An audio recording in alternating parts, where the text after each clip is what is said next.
का चुनाव जो है काफी नजदीक आ चुका है और कई जगह सभाएं भी हो रही हैं और नेतागण लोग अपना अपना चौपाल भी लगा रहे हैं।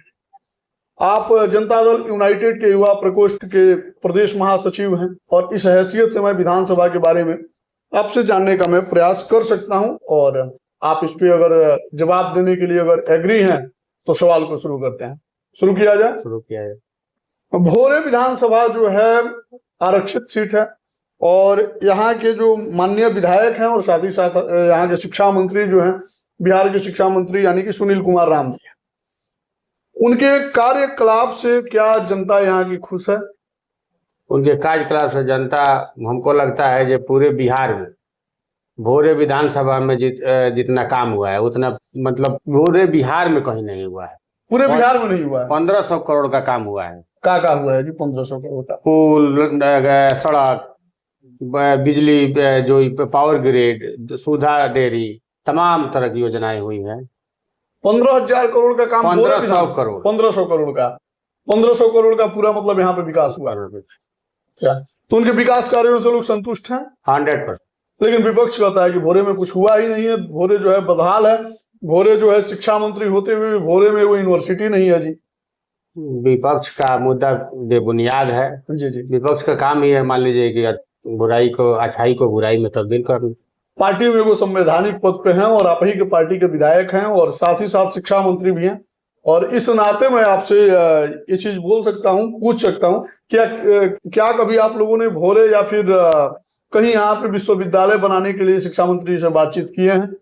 देखिए, जो हमारे बिहार सरकार के शिक्षा मंत्री और भोरे के विधायक, जी जी, उनका कार्यकलाप बहुत ही बेहतर है और हमको लगता है कि यूनिवर्सिटी का जो भी मतलब सरकार के नियमानुकूल होगा, जी, अगर होगा तो भोरे में होगा। भोरे में होगा यानी कि भोरे में अगर सरकार का अगर रूल होगा जी जी तो भोरे में होगा। अच्छा, सरकार का रूल हो या ना हो ठीक है, लेकिन यहाँ की मूलभूत समस्याएं यूनिवर्सिटी है कि नहीं? यहाँ के बच्चे उत्तर प्रदेश जा रहे हैं। नहीं, अब तो बिहार में भी मान लीजिए सिलेबस सेट हो गया है, बिहार में भी पढ़ाई हो गया। 5 साल में 7 साल में डिग्री मिलता है। नहीं, अब तो 2-3 महीना का अंतर आ गया जेपी यूनिवर्सिटी का।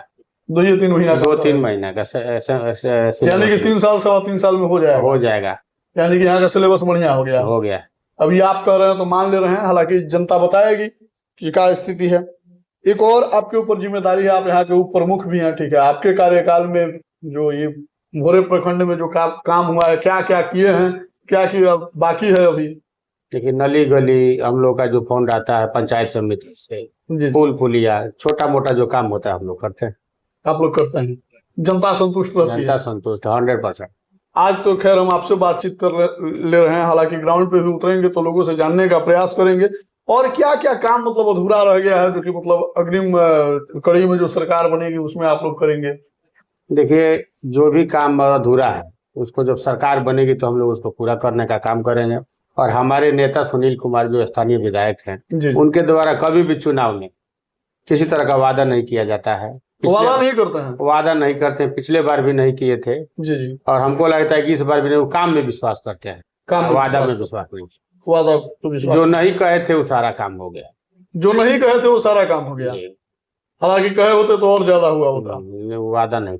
लेकिन लोगों बोलता है कि शिक्षा मंत्री हैं तो यहाँ पे एजुकेशन का हब बनाना चाहिए, तो वो यहाँ पे क्या बोला जाता है, सुधा डेयरी फार्म खुलवा रहे हैं। देखिए, सरकार का जो नीति है उसके अनुरूप काम होता है, कोई करता है उसी अनुरूप काम करते हैं, उनका सोच बहुत ऊंचा है। अच्छा, इस चुनाव में भोरे का मंजर क्या होगा? इस बार अगर शिक्षा मंत्री जी चुनाव लड़ते हैं यहाँ से तो क्या हालात रहेगी यहाँ की भोरे की? कोई लड़ाई नहीं, कम से कम 25,000 से हम लोग चुनाव जीते। लेकिन प्रशांत किशोर बोल रहे हैं कि कोई टक्करे में नहीं है भोरे में, या फिर बिहार में कहीं विकास नहीं हुआ है, लोग पलायन कर रहा है।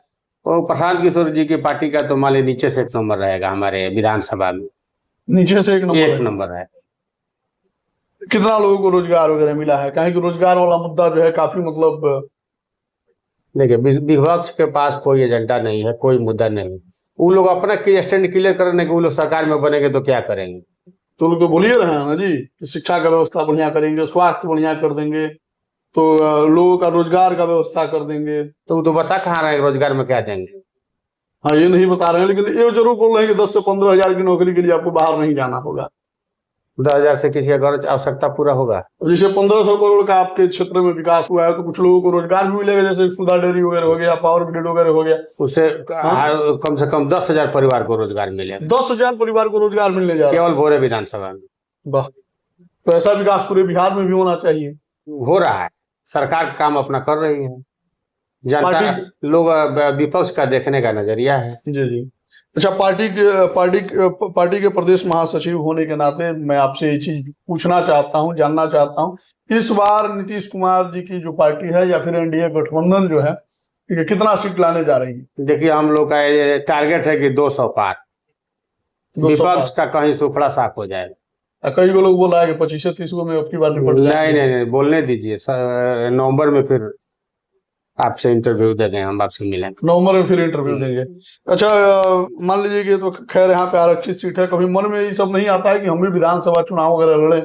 देखिए, हम लोग के नेता सुनील कुमार हैं और जब तक वो चुनाव लड़ेंगे तब तक हम उनके साथ हैं और हमारा बहुत उन्हीं के साथ हम लोग रहते हैं और आगे राजनीति में तो कुछ भी संभव है। तो सुनील कुमार से मुलाकात वगैरह होता है जी?